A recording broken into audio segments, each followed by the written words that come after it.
Hope you all are fine. Today we are going to start our chapter number 4 of class 10th history. The name of chapter is The Age of Industrialization.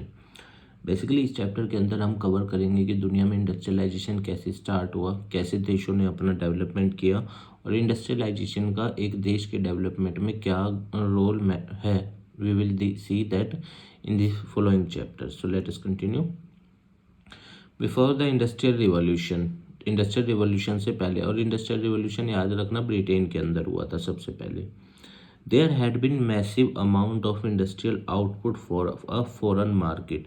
Generally दूसरे जो देश होते थे वो अपने यहाँ पे production इतना करते थे ताकि एक्सपोर्ट कर सके. हालांकि उस लेवल का नहीं था जो इंडस्ट्रियलाइजेशन के बाद हुआ, पर होता था ट्रेड पहले से ही. ठीक है, क्योंकि हर देश को क्या होता था कि व्यापार के ज़रिए, ट्रेड के ज़रिए क्या किया जाता था, पैसा कमाया जाता था, फॉरेन एक्सचेंज कमाते थे. For a foreign market before factories started to mark the countryside in the England and Europe. England और यूरोप में फैक्ट्रीज के सेटअप होने से पहले भी व्यापार बहुत बड़े स्केल पे किया जाता था. This was not a factory based system. पर ऐसा नहीं था कि ये फैक्ट्री जैसा जैसा फैक्ट्री में प्रोडक्शन होता था या फैक्ट्री के अंदर जैसी व्यवस्था होती थी वैसी व्यवस्था ये नहीं थी. Proto industrialization was a phase when there was a large scale industrial production for an international market which was based on factories. तो प्रेटो इंडस्ट्रियलाइजेशन क्या होता है कि जिसके अंदर जो सामान बनाया जा रहा है दूसरे देशों के लिए, इंटरनेशनल मार्केट के लिए, वो बहुत ही मतलब एक तरह की फैक्ट्री के कंसेप्ट पे बनाया जा रहा है. जिस तरह फैक्ट्रीज में प्रोडक्शन होता था उसी तरह चीज़ों को सेल आउट किया जाता था, उसी तरह उनका प्रोडक्शन किया जाता था. Proto industrialization system was part of network of commercial exchange. Commercial exchange means in which the goods are exchange with the money, और कह सकते हो कि the goods are exchange with the goods.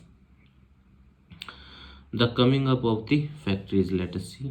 तो फिर फैक्ट्रीज का आने की शुरुआत हुई धीरे धीरे. जैसे जैसे दुनिया मॉडर्नाइज हुई, टेक्नोलॉजी अपग्रेड हुई, तो फैक्ट्रीज भी आने लगी. Through the year 1730 the first mill, तो पहली 1730 के आसपास जो पहली मील थी वो इंग्लैंड के अंदर लगी. ठीक है, और cotton become the very first indicator of the new period.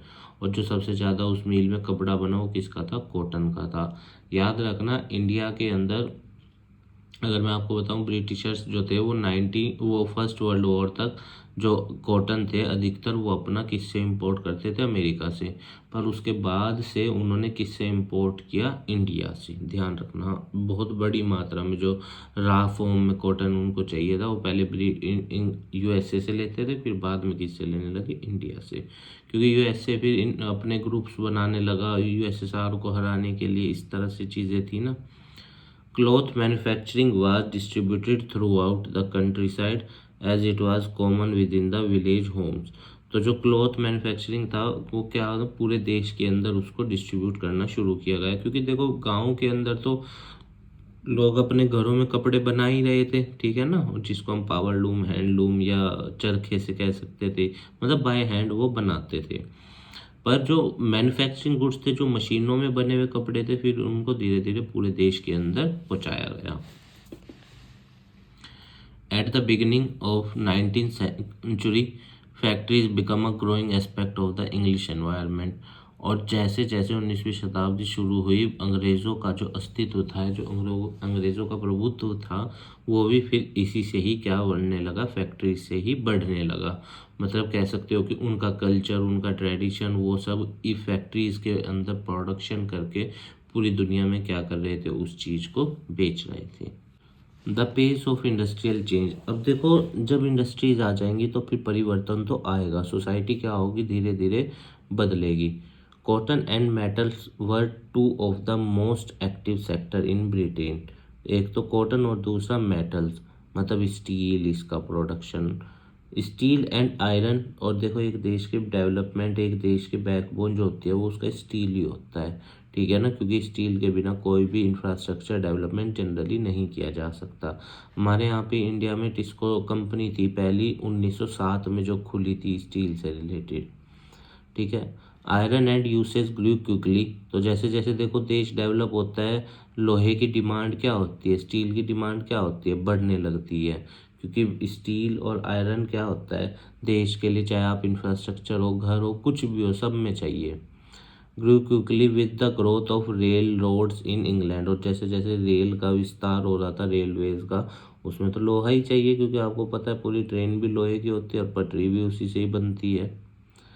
Textile was an active sector, but a significant part of its product was made elsewhere than in factories and residential unit. तो देखो textile उस time का सबसे important था, जो कपड़े बनाए जाते थे। पर टेक्सटाइल का एक बहुत ही बड़ा पोर्शन ऐसा था जो फैक्ट्रीज में नहीं बनता था। वो कहाँ बनाते थे लोग, अपने घरों में, या छोटे जो उद्योग लगा रखे थे लोगों ने, वहाँ पे। Technological advancement happened gradually, new technology was costly. तो टेक्नोलॉजी तो देखो वक्त के साथ बदलेगी, पर नई टेक्नोलॉजी एकदम अडॉप्ट करना क्या था, कॉस्टली था। And retailers and manufacturers were hesitate. और जो रिटेलर्स थे, बेचने वाले थे, और जो मैन्युफैक्चरर्स थे, वो हेजिटेट करते थे इस चीज़ को यूज़ करने से, क्योंकि रिस्की भी हो सकता था ना। तो James Watt improved on new Cummins steam engine and copyrighted the new engine in 1781। तो जेम्स वॉट ने, आप जानते हो, पहला स्टीम इंजन बनाया था रेलगाड़ी का, उसका कॉपीराइट भी इन्हीं के नाम पे था 1781 में। Hand labour and steam power. Hand labour latest सी, जिसमें लोग अधिकतर किससे प्रोडक्शन करते थे, फैक्ट्रीज के अंदर या कहीं पे भी जब काम किया जाता है तो by hand without the use of machines, उसको बोलते हैं हैंड लेबर। ठीक है। और स्टीम की पावर उस रेलवे से कंसिडर करी जा सकती है, क्योंकि देखो भाप के जो इंजन होते थे वो बहुत पावरफुल होते थे, बहुत बड़ी क्वांटिटी में लोगों को, सामान को इधर से उधर कैरी किया जा सकता था। In an attempt at employment, poor laborers and the homeless moved to towns in great number। तो अब देखो रोजगार की खोज में क्या होता है, जनरली लोग माइग्रेट करते हैं छोटे कस्बों से बड़े शहरों की तरफ, या फिर आप कह सकते हो कि अर्बन सिटीज़ में जाके क्या होता है, फिर माइग्रेशन बढ़ जाता है, जिससे क्या होता है जो पुअर्टी पहले रूरल एरियाज़ में होती है, वो भी कहाँ शिफ्ट हो जाती है, अर्बन एरियाज़ की तरफ। एज अ रिजल्ट, अब इतने सारे लोग जब शहरों में पहुंच गए, उससे हुआ क्या, as a result manufacturers faced no labour shortage. तो जो मैन्युफैक्चरर्स थे उनके पास लेबर शॉर्टेज नहीं थी, और एक्सपेंसिव वेजेस। अब देखो जब सप्लाई बढ़ जाती है ना इनपुट्स की, तो याद रखना उनकी कॉस्ट गिरती है। तो सेम, अब देखो ये लेबर्स की संख्या बढ़ गई, तो जाहिर सी बात है इनकी कॉस्ट क्या होगी, गिरेगी, क्योंकि स्ट्रगल बढ़ जाएगा लोगों के बीच में काम पाने का।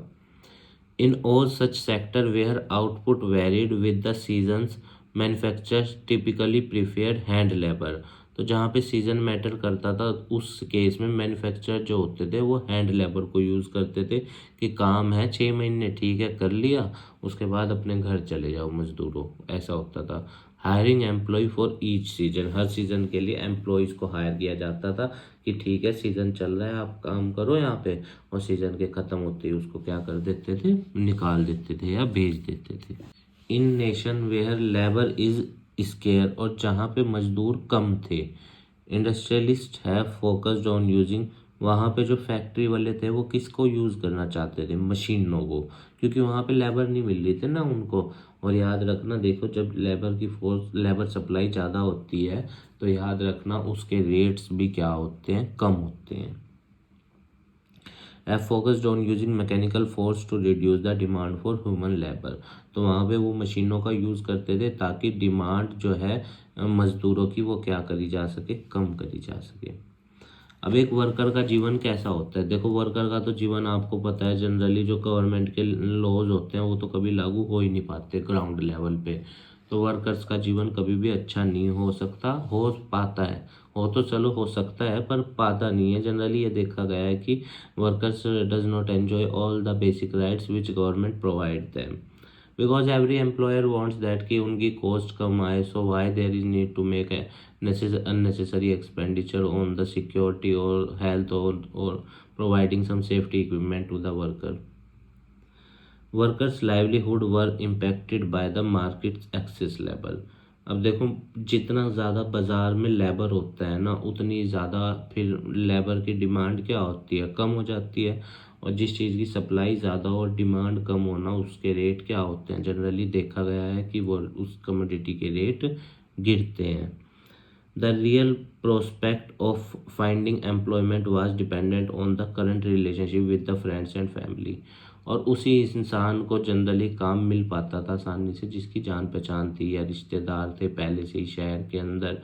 क्योंकि फिर काम ढूंढना आसान हो जाता है ना। नहीं तो आदमी, मान लो नया आदमी तो शहर के अंदर जाए, वो उस काम ढूंढने के लिए उसको 5-7 दिन अगर रहना पड़ जाए वहीं पे, तो उसकी तो कॉस्ट बहुत ज़्यादा आ जाएगी ना। इसीलिए जिसके फैमिली और फ्रेंड्स होते थे वहाँ पे, उनके लिए बहुत आसान था कि काम ढूंढना। Workers were oppose to the arrival of technological advancement. अब जो वर्कर्स थे वो तो विद्रोह करेंगे इस टेक्नोलॉजिकल एडवांसमेंट का, मशीनों का आने का, क्योंकि उन्हें पता है कि मशीनें आ गई तो फिर जो इंसानों से काम लिया जा रहा है वो मशीनों से होगा, और उनकी जो जॉब्स हैं वो क्या होंगी, चली जाएंगी। देवर अफ्रेड, उनको डर था कि उनकी नौकरियां चली जाएंगी। In the woollen business the spinning jenny was developed. अब जो वूल का काम था, कपड़ों का काम था, जो पहले हाथ से होता था, वहाँ पे मशीन आ गई थी जिससे वूल के कपड़े जल्दी बनाए जा सकते थे और मजदूर भी कम चाहिए थे। इस मशीन का नाम भी याद रखना, spinning jenny. Industrialization in the colonies. Colonies means वो देश जो ब्रिटेन के कंट्रोल में थे, ठीक है। इसको ना कॉलोनी उसको बोलते हैं जो जिस पे राज किया जा रहा है, कॉलोनियल जो राज कर रहा है, और पूरा प्रोसेस कहलाता है कॉलोनियलिज्म। तो industrialization in the colonies. Let us now travel to India to observe how a community industrialize this time, focusing on non factory industries as well as factory industries. तो आइए देखते हैं इंडिया के अंदर कैसे डेवलपमेंट शुरू हुआ। क्योंकि देखो हमारे यहाँ पे दोनों चीज़ें एग्जिस्ट करती थी। एक वो ग्रुप था जैसे इस गुजरात और महाराष्ट्र में जो शुरू हुआ था, जो फैक्ट्रीज को टेक्सटाइल से रिलेटेड था। The age of Indian textile, let us see. Previous to the era of mechanical sector, Indian silk and cotton product control the international clothing market।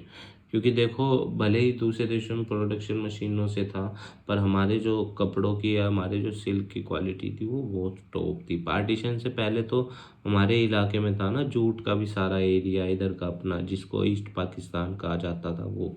A wide range of Indian dealers and financiers were engaged in the global export trade system। तो बड़ी संख्या में जो भारतीय थे, भारतीय व्यापारी थे या वो इंटरनेशनल ट्रेड में एक्सपोर्ट करने में इन्वॉल्व थे। They made payment to weavers, तो जो बुनकर होते थे उनको पेमेंट करते थे।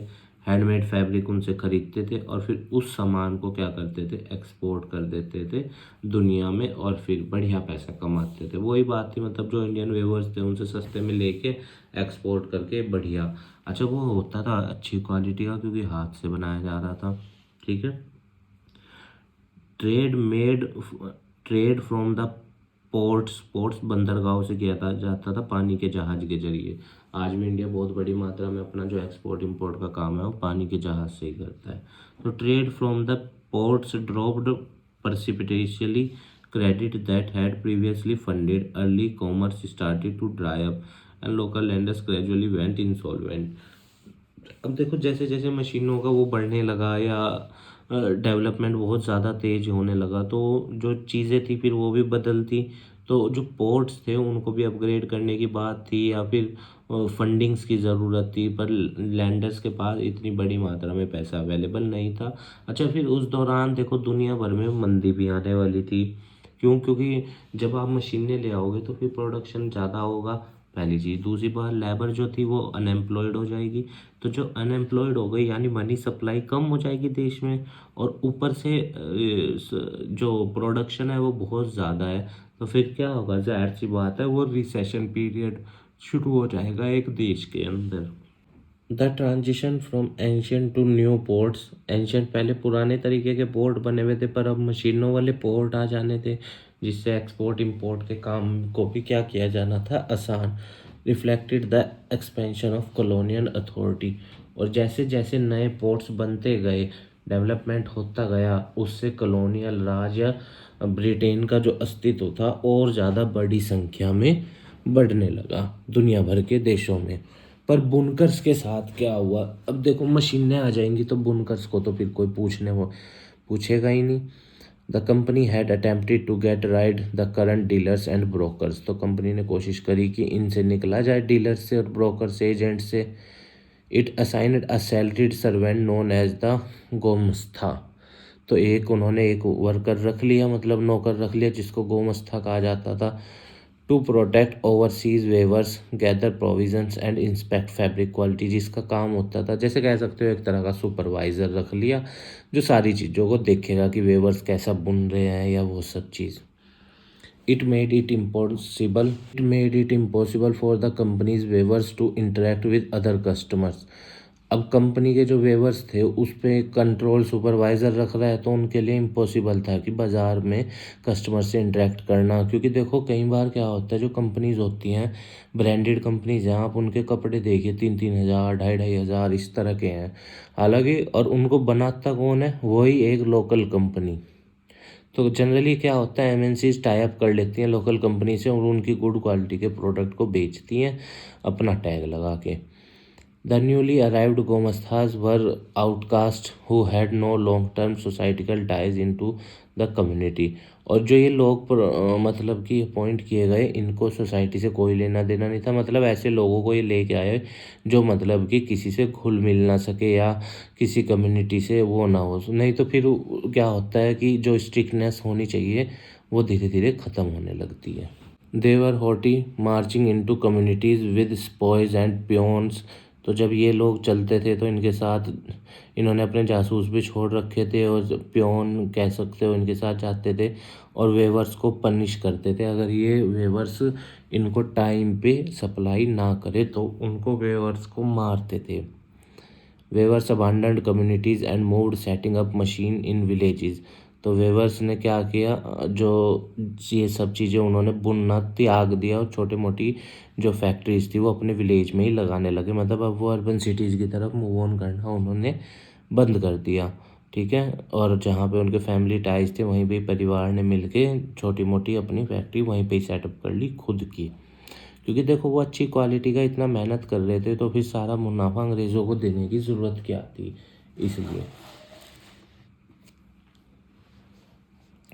Many weavers started to refuse debt, close their workshop and turn to agricultural laborer. अब जो वेवर्स बेचारे कर्जे के जंजाल में थे वो क्या करते, वो कहीं के भी ना रहे, उन्होंने फिर किस पे शिफ्ट हो गए? एग्रीकल्चर पे। और इसके पीछे एक कारण और भी था, ब्रिटिशर्स ने हमारे यहाँ पे सिस्टमेटिकली डी इंडस्ट्रियलाइजेशन किया। क्यों किया? क्योंकि उन्हें रॉ मटेरियल की ज़रूरत थी एक, तो दूसरा कि तो हमारे जो लोग उसमें फैक्ट्रीज में इन्वॉल्व थे उनको वो कहाँ पे शिफ्ट करना चाहते थे? खेती पे। अच्छा दूसरा फिर मान लो अगर हमारा डी इंडस्ट्रियलाइजेशन होगा तो हमारे देश में अनएम्प्लॉयमेंट भी क्या होगी? बढ़ जाएगी, स्ट्रगल बढ़ जाएगा और फिर हमारे देश की डिपेंडेंसी ब्रिटिशर्स के ऊपर और ज़्यादा हो जाएगी। Manchester comes to India, let us see. In 1772 Henry, a business executive, boldly predicted that consumer appetite for Indian textile would never decline. तो इन्होंने कहा कि भाई इंडियन टेक्सटाइल की डिमांड कभी कम नहीं होगी क्योंकि बहुत टॉप क्वालिटी का कपड़ा बनता है ना, जैसे आपने देखा होगा कॉटन की जो सबसे टॉप क्वालिटी है उस टाइम उसको मुस्लिन कहा जाता था, मलमल, तो कितनी अच्छी क्वालिटी का होता था वो कपड़ा, कंफर्टेबल होता था, जो इंडिया में बनता है था, आज भी बनता है। However, by the early 19th century, we observed the commencement of lengthy fall in Indian textile shipment. Cotton producers in India thus confronted an issue. पर अगर देखा जाए 19th सेंचुरी के शुरुआत में भारत के अंदर जो इंडियन टेक्सटाइल की डिमांड थी वो धीरे धीरे फ़ौरन उसमें कम हुई, क्योंकि मैंने आपको बताया ना ब्रिटेन किस पे रिलाई करने लगा? यूएसए पे, क्योंकि वहाँ से उसको कॉस्ट कम आती थी। ठीक है, हमारे यहाँ पे तो स्वेज कैनाल उन्होंने 1869 में बनाई थी जो डायरेक्ट रूट था इंडिया और ब्रिटेन से, उसके बाद लागत कम आने लगी, पर 1869 तक ब्रिटिशर्स को 12,000 समथिंग किलोमीटर पूरा अफ्रीका घूम के जाना पड़ता था, जो उनके लिए बहुत कॉस्टली पड़ता था और रिस्क भी था। Weavers confronted a fresh challenge by the 1860s.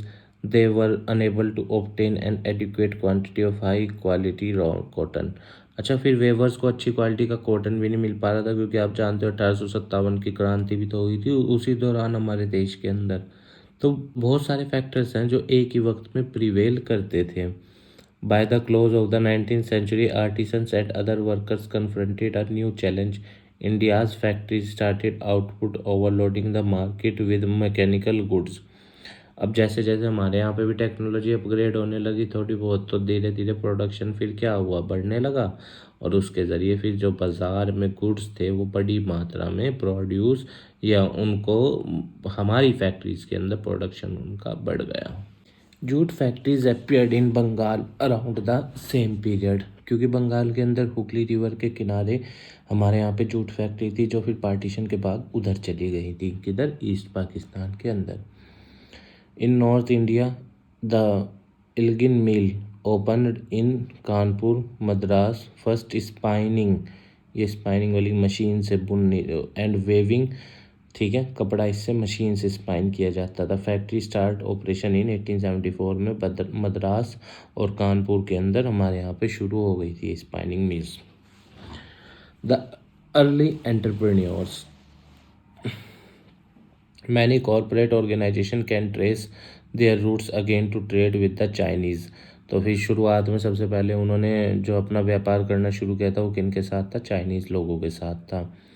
Many Indian rose through the ranks of the trade, supplying money, acquiring equipment and shaping deliveries. तो बहुत सारे इंडियंस जो इस काम में इन्वॉल्व थे, कोई सप्लाई के काम में, कोई इक्विपमेंट्स खरीदने के, कोई डिलीवरीज भेजने के, इस तरह से अलग अलग सेक्टर में लोग इन्वॉल्व थे। अच्छा, यहीं पे फिर प्राइमरी, सेकेंडरी और टर्शरी सेक्टर का डेवलपमेंट भी होने लगा। Some of the merchants engaged in these industries envisioned the development of industrial companies in India. और जो कुछ मर्चेंट व्यापारी इसमें इन्वॉल्व थे, उन्होंने ये सपना देखा या कि भारत के अंदर भी बहुत ज़्यादा बड़े स्केल पे इंडस्ट्रियल डेवलपमेंट होगा। देखो, जब तक अंग्रेज थे तब तक तो नहीं हुआ, पर अगर उसके बाद देखा जाए, चाहे 1948 की पहली इंडस्ट्रियल पॉलिसी या 1956 की सेकंड इंडस्ट्रियल या 1956 का सेकंड 5 ईयर प्लान, पूरी तरीके से उसको डेडिकेट करना इंडस्ट्रियलाइजेशन को, या 1955 का कारवा कमेटी स्मॉल स्केल इंडस्ट्री के लिए, तो धीरे धीरे ऐसा है कि डेवलपमेंट पहुंचा। या फिर 1991 में जब न्यू इकोनॉमिक रिफॉर्म आ गए थे, उसके बाद और तरक्की हुई इंडिया में इंडस्ट्रियल सेक्टर में।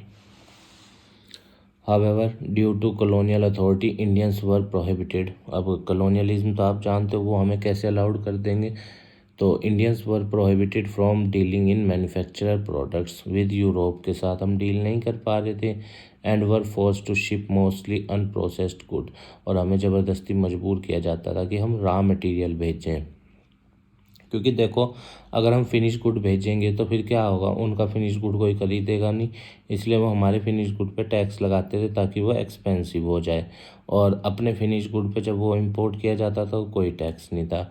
और वो हमसे क्यों रॉ मटेरियल उगवाना चाहते थे ताकि, या सप्लाई करवाना चाहते थे ताकि उनकी फैक्ट्रीज रेगुलर चलती रहें। रो कॉटन, ओपियम, ये सब हमसे उगवाते थे। वीट, इंडिगो ब्रिटिशर्स को बहुत बड़ी मात्रा में शुरू से ही चाहिए थी। Where did the workers came from, अब जो मजदूर होते थे वो आते कहाँ से थे। फैक्ट्रीज रिक्वायर लेबर, फैक्ट्री को तो लेबर की ज़रूरत पड़ती थी। The desire is increasing as companies expand, और ये डिमांड लगातार बढ़ती जा रही थी जैसे जैसे नई कंपनीज खुल रही थी। Worker arrived from the surrounded, तो जो आसपास के कस्बे होते हैं, छोटे मोटे वर्कर मेनली वहीं से ही तो आते हैं काम करने। Meal worker frequently commuted between the village and the city, going back to their village houses for harvest and celebration.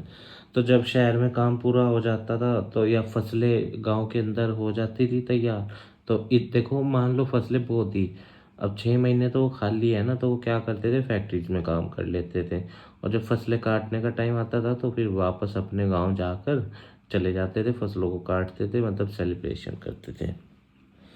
The प्रिक्युलरिटीज of industrial growth, अब इसके प्रभाव क्या क्या पड़े।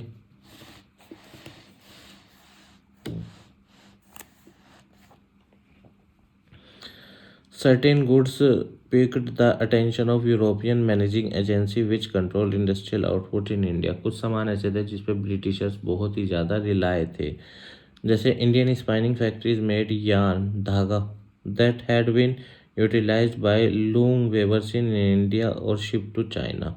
तो इस सामान पे उनकी बहुत नज़र थी। धागा हमारे यहाँ बढ़िया क्वालिटी का बनता था जो इंडियन वेवर्स यूज़ करते थे और जो चाइना बेचा जाता था। As the movement known as swadeshi gain, जैसे जैसे स्वदेशी आंदोलन चला, attraction patriots encourage people to avoid foreign clothing. तो लोगों ने क्या किया, विदेशी सामान को यूज़ करना बंद कर दिया। अब देखो विदेशी सामान को यूज़ ना करने के दो फायदे हैं। एक तो फॉरेन एक्सचेंज कंट्री से बाहर नहीं जाएगा, विदेशी मुद्रा का आउटफ्लो कम हो जाएगा। दूसरा इसका फ़ायदा है कि जब विदेशी मुद्रा का आउटफ्लो कम होगा तो फिर याद रखना देश के अंदर एम्प्लॉयमेंट बढ़ेगा, क्योंकि आप वो सामान खरीद रहे हैं जो आपकी कंट्री में ही बन रहे हैं। उससे आपकी कंट्री भी क्या होगी, फ़ायदे में रहेगी। जब तक अंग्रेज़ हमारे यहाँ पे थे हमारा ट्रेड सरप्लस में था, पर वो सरप्लस अमाउंट का यूज़ किस तरह करते थे, वॉर एक्सपेंसिव या अपने एडमिनिस्ट्रेटिव एक्सपेंसेस को फाइनेंस करने के लिए। ठीक है। In India, manufacturers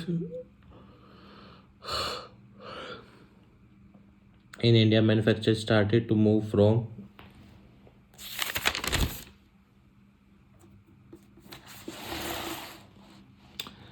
yarn to cloth manufacturing industry। तो धीरे धीरे हमारे यहाँ पे मैन्युफैक्चर, पहले जो धागा बनाते थे वो किस पे शिफ्ट हो रहे थे, मैन्युफैक्चरिंग द इंडस्ट्रियल डेवलपमेंट। ठीक है, was slow until the conclusion of world war one. World war one के मैंने आपको बताया क्योंकि वर्ल्ड वॉर वन तक ब्रिटिशर्स जो थे वो अपना अधिकतर कॉटन की जो डिमांड थी उनकी टेक्सटाइल इंडस्ट्री के लिए, वो किससे पूरी करते थे, यूएसए से। The conflict Altered the situation and Indian mills took benefit. अब वर्ल्ड वॉर वन में ब्रिटेन इन्वॉल्व था, भारत की जो मिल्स थी उन्हें फ़ायदा पहुंच रहा था इस चीज़ का। They had a large market to furnish war necessities such as jute, swags, fabric और for army outfit, tents। इन सब की डिमांड बढ़ने लगी तो हमारे जो मील्स थी उनके लिए एक अपॉर्चुनिटी थी। लेदर फुटवेयर, हॉर्स एंड मूल saddles and a variety of, मतलब जो मिलिट्री को वॉर के दौरान गुड्स चाहिए था उसकी डिमांड बढ़ रही थी क्योंकि वॉर चल रहा था पूरी दुनिया में। तो इसीलिए हमारे जो इंडियन मील्स के थे मालिक थे उनको ये एज अपॉर्चुनिटी दिखाई दी। अब देखो स्मॉल स्केल इंडस्ट्री तो प्रीडोमिनेंस थी। अच्छा, इंडिया को भारत सरकार इसमें प्रमोट करने के लिए 1955 में कारवा कमेटी है, याद रखना। ठीक है, स्मॉल स्केल इंडस्ट्री जो अप टू 1 करोड़ की इन्वेस्टमेंट इन्वॉल्व है आज के संदर्भ में। While factory sector expanded significantly after the war, they constituted only a teeny portion of the economy। जैसे जैसे फैक्ट्रीज बढ़ रही थी पर उनका इतना ज़्यादा कंट्रीब्यूशन नहीं था क्योंकि आप जानते हो अंग्रेज़ों ने हमारे यहाँ कैपिटल गुड इंडस्ट्री में इन्वेस्टमेंट कभी भी नहीं किया। Registered companies employed only a tiny percentage of the overall industrial labour. अब जो कंपनीज होती थी वो इतनी बड़ी स्केल पे लोगों को हायर नहीं करती थी। लोग अधिकतर कहाँ पे हायर थे, अपने छोटे मोटे काम में, हैंडीक्राफ्ट में हमारे यहाँ पे ज़्यादा लेबर इन्वॉल्व थी। As the handloom sector furnish, जैसे जैसे हैंडलूम सेक्टर आगे बढ़ा, it occurred as a result of technological changes. तो टेक्नोलॉजिकल परिवर्तन आगे आने लगे और जैसे ही वो परिवर्तन लागू हुए, नई टेक्नोलॉजी आई, उससे आउटपुट तो बढ़ा पर याद रखना without excessively rising the cost. पर कॉस्ट भी घटी क्योंकि देखो पहले लेबर हायर करने में ज़्यादा पेमेंट करनी पड़ रही थी, अब मशीन आ गई है, काम भी ज़्यादा करेगी और लागत भी क्या होगी, कम आएगी। वन टाइम इन्वेस्टमेंट वाली सीन था। Markets for goods, let us see. Advancement are method of attracting. अब देखो जितना ज़्यादा मशीनों में एडवांसमेंट होता है ना, फिर उतना ही ज़्यादा चीज़ लोग जो होते हैं अट्रैक्ट भी होते हैं और अलग अलग क्वालिटी का प्रोडक्शन भी फिर प्रोड्यूस किया जा सकता है। एडवर्टाइजमेंट का एक मेन रोल होता है प्रोडक्ट्स को बेचने के लिए बाज़ार में। And framing farming and emerging customer culture since the down of the industrial era. और जैसे जैसे फैक्ट्रीज बढ़ने लगी तो एडवर्टाइजमेंट वाला रोल भी बढ़ा क्योंकि तभी तो लोगों को पता चलता है। आज भी आप देख लो, हम सब प्रोडक्शन जो हो रहा है उसको कस्टमर तक कैसे पहुंचाया जाता है, एडवर्टाइजमेंट करके ही तो पहुंचाया जाता है। Manchester businessman applied labels to fabric package to indicate their grades. तो अलग अलग प्रोडक्ट्स पे अलग अलग लेवल के ग्रेड होते थे और उस हिसाब से जो उनकी क्वालिटी को दर्शाते थे। जितना ज़्यादा अच्छा ग्रेड होगा उतनी ज़्यादा अच्छी क्वालिटी का फैब्रिक होगा और उतना एक्सपेंसिव भी होगा। Buyer were suppose to feel secure about purchasing the fabric. और अगर मान लो किसी भी प्रोडक्ट के ऊपर मेड इन मैनचेस्टर लिखा हुआ तो लोग उस सामान को आसानी से खरीद लेते थे क्योंकि वो ट्रस्ट करते थे। आज भी आप देखो बहुत सारे लोग हमारे यहाँ पे बस ब्रांड के नाम पे चीज़ को खरीद लेते हैं क्योंकि ब्रांड के ऊपर लोगों का क्या होता है, ट्रस्ट होता है। These labels frequently featured illustrations of Indian goddess and goddess और जनरली इनके ऊपर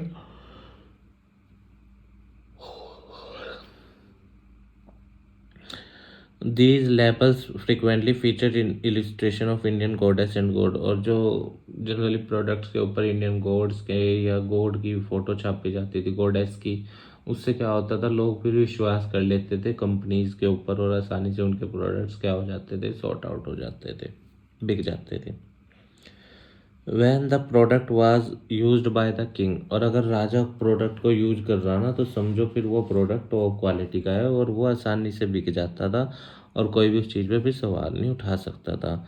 और मैन्युफैक्चर्ड अंडर, और या फिर कोई सामान राजा बना रहा है रॉयल लीडरशिप में तो फिर उसकी क्वालिटी पे कोई आवाज़ नहीं उठा सकता था क्योंकि वो ये मानना चाहता था कि अगर राजा यूज़ कर रहा है या राजा बना रहा है, सॉरी, या फिर रॉयल फैमिली बना रही है, विच मीन्स दैट के the quality of the product will be so good.